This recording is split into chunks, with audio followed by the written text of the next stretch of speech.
Hora de falar sobre Breno Bidon, que está perdendo espaço no Corinthians apesar do enorme cartaz que ele tem. O Bidon e o Yuri Alberto são as grandes apostas do Corinthians para vendas internacionais, em negócios que certamente podem superar 20 milhões de euros. Mas a verdade é que o Bidon, depois de servir a seleção brasileira no Sul-Americano Sub-20, em que o Brasil foi campeão, ele até volta jogando como titular no Corinthians, mas some do time a partir da derrota por 3-0 contra o Barcelona em Guayaquil. Parece que o Bidon foi a grande vítima daquela derrota que causou a eliminação do Timão na pré-Libertadores. Tanto que nos 3 jogos seguintes, o Bidon até esteve em campo, mas somente nos minutos finais.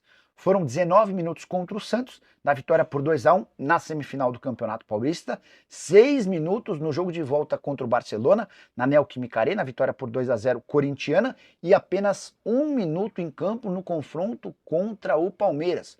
Jogo de ida da final do Campeonato Paulista, ele entrou só para constar. Com um detalhe, jogo em que o Corinthians não tinha Rodrigo Garro por conta da preservação em relação ao joelho. A tendência é que o Bidon siga de fora na partida de volta marcada para essa quinta-feira no Corinthians como mandante. Isso porque o Ranieri recuperou seu espaço no time titular e Martinez e Carrillo hoje são 2 das principais referências da equipe. Não me refiro nem só em relação a meio-campistas, mas como jogadores em geral. O Carrillo talvez seja o melhor jogador do Corinthians na atual temporada. Martinez também vive grande fase. Então para o Bidon resta a disputa da bola ou da posição com o Ranieri.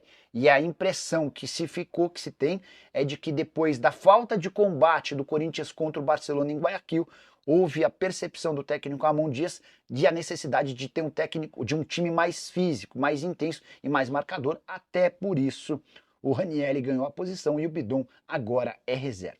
Só para completar o noticiário corintiano, Memphis Depay deve voltar a treinar nessa quarta-feira, depois de servir a seleção holandesa eliminada nas quartas de final da Nations League, derrota nos pênaltis para a Espanha.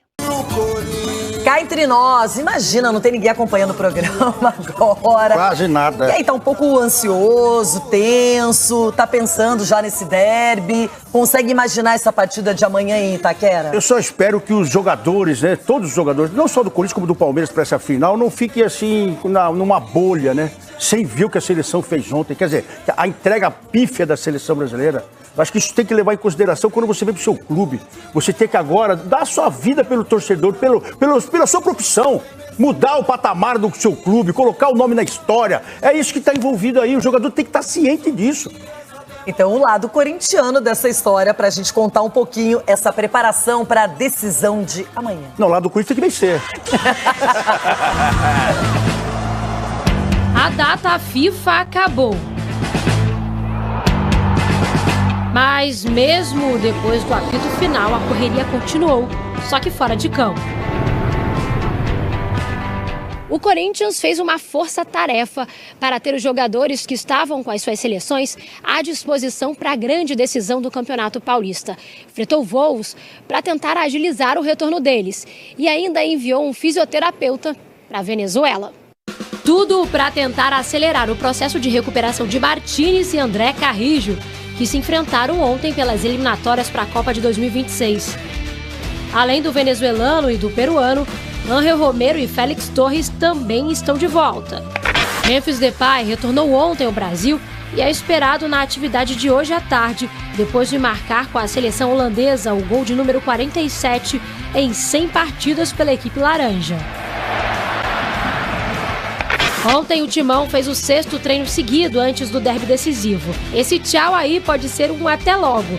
Rodrigo Garro, que ficou de fora do primeiro jogo, se recuperou das dores no joelho e pode entrar em campo na decisão de quinta. Além do mando de campo, o Timão tem a vantagem do empate na partida de volta, já que venceu o rival no Allianz Parque por 1-0 com gol de Yuri Alberto. Mas o elenco prefere manter os pés no chão. Lógico, tem que valorizar o que a gente fez no primeiro jogo. Ronaldão, e esse Corinthians está preparado, está pronto para vencer o título paulista? Eu diria que em casa está preparado. Agora tem que o Abel fazer algo diferente. E esse algo diferente pode ser o jogador aí que estava machucado, com o ombro machucado, o Maurício, que você conhece muito bem. Pode fazer a diferença aí também no esquema tático do Abel. É que o Abel vai tentar surpreender. Não pode ser da mesma forma que foi da última vez. a forma que enfrentou o Corinthians. Não pode ser que nem o Dorival ontem, né? Isso, o Corinthians tem a sua força máxima, a torcida vai estar ali. A força máxima do Corinthians vai estar ali. Então, acho que dificilmente o título não vai estar na casa do Coringão. Salve nação corintiana, tudo jóia? Gente, olha eu aqui de novo, Mineirinho na voz, trazendo para vocês um giro de informações do Timão. E vamos iniciar o vídeo falando um pouquinho desse jogaço, derby espetacular entre Corinthians e Palmeiras, amanhã, dia 27 de março, na Neoquímica Arena, na final do Paulistão 2025.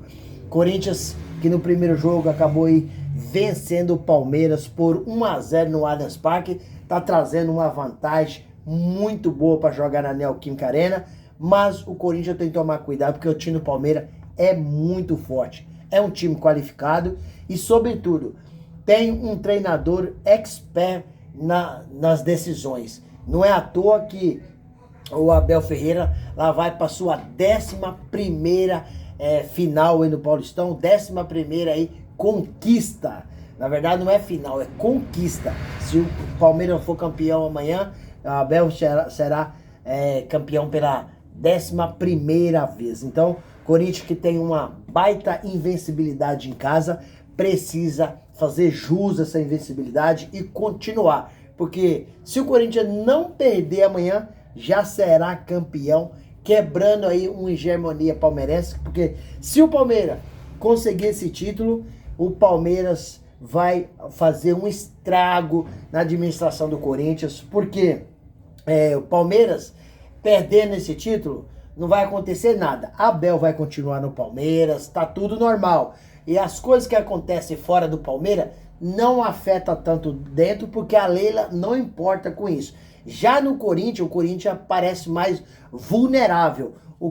Quando o Corinthians não vai bem, é eliminado, né? Vai se perder essa final do Paulistão, vai causar um estrago muito grande na administração do Corinthians, porque muita coisa começa a pressão lá dentro, aí vai vir os conselheiros falando novamente em impeachment. Essa semana já saiu aí uma denúncia de cambismo dentro do Corinthians. Também no jogo contra o Santos, né, foi anunciado, né, por vários jornalistas que foram vendidos 46 mil ingressos, 23 mil ingressos, a metade já estava na mão dos cambistas. E o cambista superfatura nos ingressos. Por quê? Porque eles pegam o ingresso um pouco mais barato, passam para o torcedor corintiano, que no caso tem o direito de comprar o ingresso direto dentro do Corinthians, que é mais barato. O fiel torcedor que tem o direito. Então o cambista não pode ter acesso ao ingresso. Tem que comprar o ingresso o torcedor. Então pode isso ficar pior ainda. Já há uma denúncia sobre o cambismo, né? Globo Esporte anunciou, vários jornalistas esportivos anunciou. Então, se o Corinthians for campeão, Augusto Melo pega um pouco mais de força, um pouco mais de peso dentro do Corinthians. Gente, mudando um pouquinho de assunto, vamos falar um pouquinho aí de Breno Bidon, né? Que após servir a seleção sub-20, né? Acabou voltando, né? Jogou contra o Barcelona de Guayaquil, não foi bem, e depois praticamente só entrou, não foi mais titular, só entrou no segundo tempo, né, ajudando um pouco o time. Eu não sei se o Breno Bidon está insatisfeito, eu acredito que não está insatisfeito, né, mas é uma joia, é um jogador que o Corinthians tem uma multa estipulada para fora, para a Europa, de mais de 100 milhões de euros, né, é um jogador que o Corinthians pode fazer dinheiro. Então, sinceramente, precisaria de recuperar esse jogador. Mas hoje, merecidamente, quem é titular absoluto do Corinthians é Ranieri. Ranieri, que era titular, perdeu sua posição, recuperou e hoje é titular absoluto e está fazendo toda a diferença. Então, o Breno Bidon vai ter que jogar um pouco mais, vai ter que mostrar muito mais para novamente voltar a jogar no Corinthians. Por enquanto, o meio de campo do Corinthians está muito consolidado com Ranieri, José Martins e Carrillo. Falando em Carrillo, que jogador, hein? Que jogador espetacular, fazendo toda a diferença no Corinthians. Joga demais esse cara, é inteligente, é um cara que joga a bola nos pés, joga assim a bola nos pés, então é um cara que vai nos ajudar muito. O Timão também acabou enviando aí um fisioterapeuta para a Venezuela, né? Para já começar aí a recuperação, né, dos meios-campistas aí, Martini e Carrídio, né? Então, eles já chegaram ao Brasil. Hoje foi um treino mais de um posicionamento físico, mais de conversa, essas coisas. Até porque os jogadores jogaram ontem, se viram suas seleções. E amanhã já é o jogo. Um jogo fundamental para o Corinthians manter o que fez no Allianz Parque, né? E consolidar esse título. E Ranieri conseguiu... Ranieri, o meio-campista do Corinthians, concedeu uma entrevista coletiva para Corinthians TV e falou da expectativa desse jogo, falou da maneira que o Corinthians tem que jogar, e desde o início jogar tentando ganhar o jogo. Esquece de resultado, se colocar o resultado debaixo do braço, o Corinthians vai perder o jogo. Ranieri já deixou muito, então, ou seja, lá dentro estão comentando sobre isso. Gente, quero finalizar o vídeo agradecendo pelo carinho, pelo apoio e pedir a vocês que deixem um comentário no vídeo, deixem um like e a inscrição. Obrigado!